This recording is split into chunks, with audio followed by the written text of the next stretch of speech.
कुछ समझे 1 महीने के अंदर लाइसेंसी हथियार, और जब तक इसकी पूरी सुरक्षा नहीं होती है तब तक इनको यहाँ गार्ड की व्यवस्था की जाए, और 3 महीने के अंदर इस मर्डर केस को हर कीमत पर स्पीडी ट्रायल करके उसको सजा हो, और 72 घंटे के अंदर आप ओपन करिए कि हत्या में किस किस का हाथ और इसके पीछे कौन कौन है।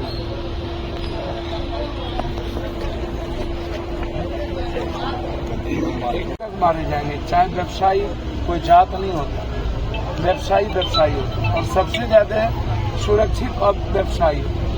टैक्स भी व्यवसायी दे, इनकम टैक्स, सेल टैक्स, सभी तरह के टैक्स का आतंक भी व्यवसायियों पर हो, डीटीओ का भी आतंक व्यवसायी पर हो, एमबीआई का भी आतंक व्यवसायी पर हो, और अपराधी माफियाओं का आतंक भी व्यवसायी पर हो।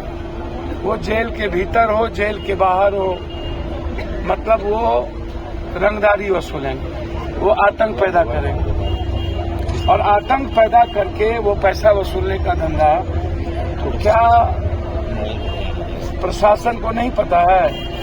हमारे जो बच्चे मारे गए, मेरे लिए बेटे की तरह, पता नहीं है कि हमारे बच्चे क्यों मारे गए। सीसीटीवी फुटेज है, उसके पास तकनीकी है, उसके पास कॉल डिटेल है, हमारे बच्चों का कॉल डिटेल है, किन किन का कॉल 2 सप्ताह, 3 सप्ताह, 4 सप्ताह, 1 महीना, 2 महीने से आ रहा है, और उस कॉल का फिर उस कॉल से किसको कॉल जा रहा है, क्या उस कॉल पर कोई थानेदार भी तो इन्वॉल्व नहीं है, कौन कॉल कहां से आ रहा है, किस शहर से आ रहा है, किस जेल से आ रहा है, क्या इन्हें पता नहीं है? ऐसे अपराधियों को देखिए, मैं जब बोलता हूं तो फिर लोगों को तकलीफ होती है।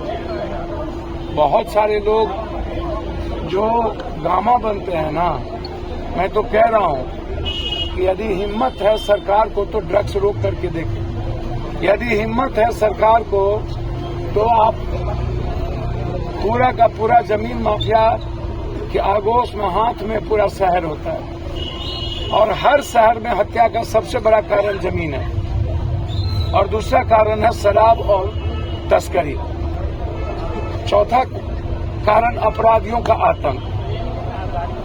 तो मैं तो सीधा कहूंगा कि ये सीधा कनेक्शन जेल से है, जेल से फरमान आता है व्यवसायियों को, आतंक पैदा किया जाता है और पैसे वसूले जाते हैं। हर कीमत पर एसपीटी ट्रायल करके उसकी जेल में ऐसे अपराधी को तुरंत सजा किया जाए। आखिर इनको हम दुल्हा की तरह पोसते क्यों हैं? इनको सजा करके कहीं बाहर क्यों नहीं भेजते हैं, या फांसी की सजा क्यों नहीं देते हैं, या ऐसे हत्यारों को शमशान में क्यों नहीं भेजते हैं, ऐसे हत्यारों को जिंदा क्यों रखते हैं? आम आदमी के जीवन सुरक्षित नहीं रहने के लिए, या उसकी खुशियां छीनने के लिए? जब हमारे पास पूरा का पूरा साइबर है, हमारे पास सब कुछ है, उसके बाद हम क्या करते हैं, ये हमें बताइए। इसीलिए अररिया के व्यवसायियों की इस लड़ाई की मुहिम को जब तक हम अंत नहीं करेंगे, हमारी बात एसपी साहब से भी, हमारी बात डीजी साहब से, और इस इशू पर हम गंभीर हैं। कोई भी बड़ा से बड़ा अपराधी हो, कोई उस अपराधियों के खिलाफ, याद होगा आपको, हम 72 घंटे में एक बलात्कारी को सजा करवाए थे, वीरनगर का बलात्कारी था। बाद में हाईकोर्ट ने, न्यायालय भी तो अपराधियों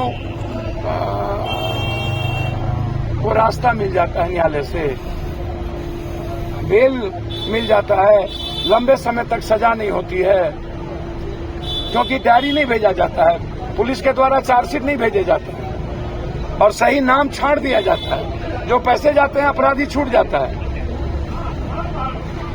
इसलिए हत्या आतंक पैदा करने के लिए किया गया है।